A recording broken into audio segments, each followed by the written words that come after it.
The silence in the office was deafening, broken only by the frantic clicking of my mouse as I refreshed the company's online banking portal again and again. Zero. The balance reads zero.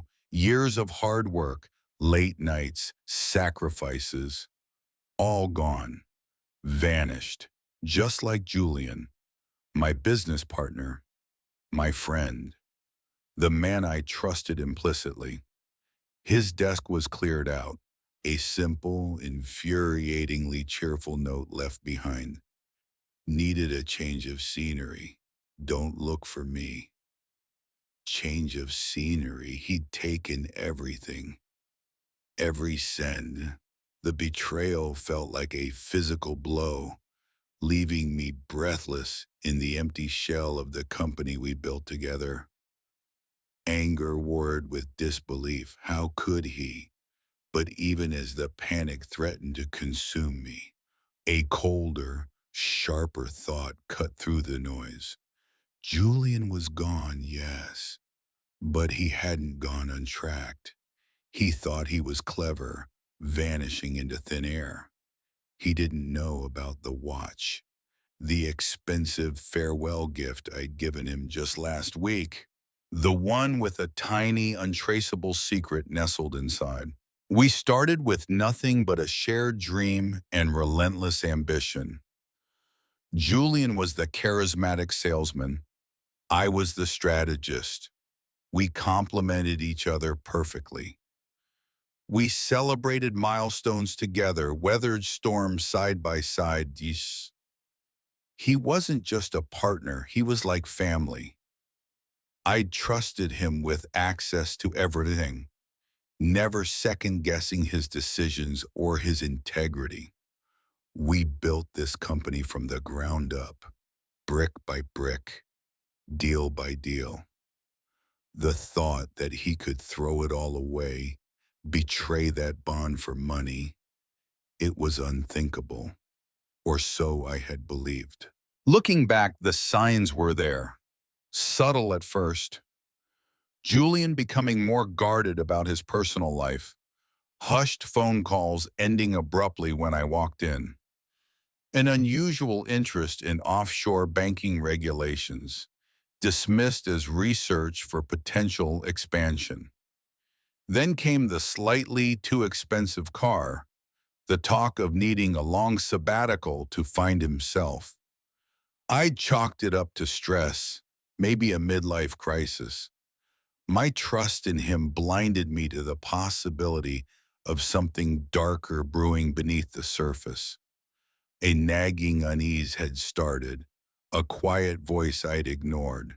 The unease grew strong enough that I decided to take a precaution, feeling slightly guilty about my suspicion. When Julian mentioned his upcoming trip, I presented him with an extravagant watch, a model I knew he coveted. A token of appreciation for all these years, Julian, I'd said, forcing a smile.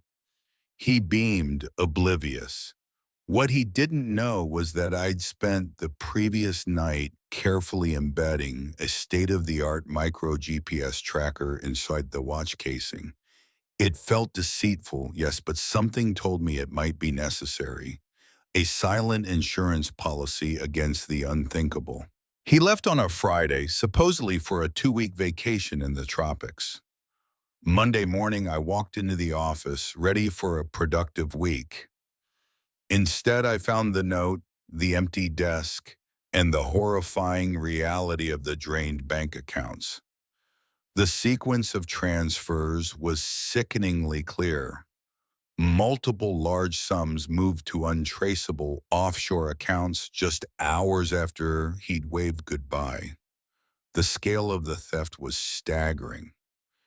He hadn't just skimmed profits, he'd liquidated everything.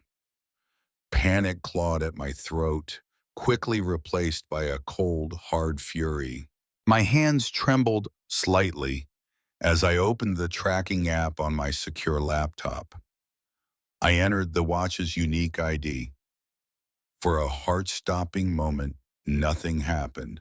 Then a small blue dot blinked onto the world map. Not in the tropics. Far from it. He was in a small, non-extradition country in Eastern Europe, already thousands of miles away. A grim smile touched my lips. Run, Julian, run! You can run, but thanks to your expensive new watch, you can't hide. The digital hunt had begun. For the next few days, I barely slept. I watched Julian's digital ghost move across the map. Airport lounges, five-star hotels, high-end restaurants. He was living lavishly on my stolen future. I meticulously documented every location ping, cross-referencing times with financial transaction attempts that my bank flagged. He was trying, unsuccessfully so far, to move the funds again. I compiled a detailed dossier, bank statements, tracker logs, security footage stills I requested from hotels citing lost luggage. I contacted international fraud investigators, laying out the irrefutable digital trail. The tracker showed Julian becoming less predictable, moving between smaller towns, perhaps sensing the net tightening, or maybe just growing paranoid as thieves often do. He stayed offline more, but the watch pinged reliably every few hours. Did he suspect he was being watched? Unlikely. He probably thought he'd committed the perfect crime. He didn't know his own vanity, his love for that status symbol on his wrist, was his undoing. The authorities were closing in, using my data to navigate local jurisdictions. The call came on a Thursday morning. We have positive visual confirmation, the lead investigator's voice crackled through the phone. He's checked into a boutique hotel in Prague under a false name, but the tracker places him there definitively. Local authorities are moving in within the hour.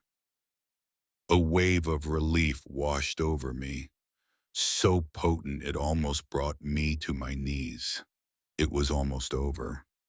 Justice, facilitated by a tiny piece of technology hidden in plain sight, was imminent. I wasn't there for the arrest, but the investigators sent me photos. Julian looking shocked and disheveled, the expensive watch still gleaming on his wrist as handcuffs were snapped on. Seeing that image wasn't about triumph, but a somber confirmation.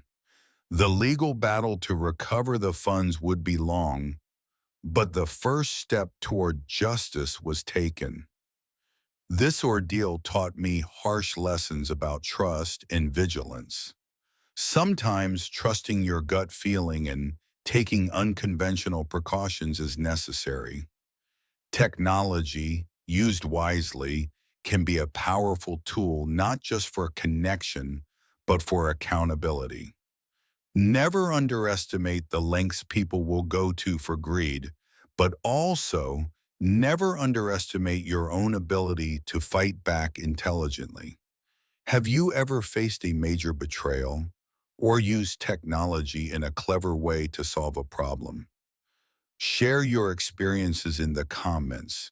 Your story might help someone else navigate a difficult situation. If this story resonated, please give it a like, subscribe for more, and share it. You never know who needs to hear that justice sometimes wears a watch.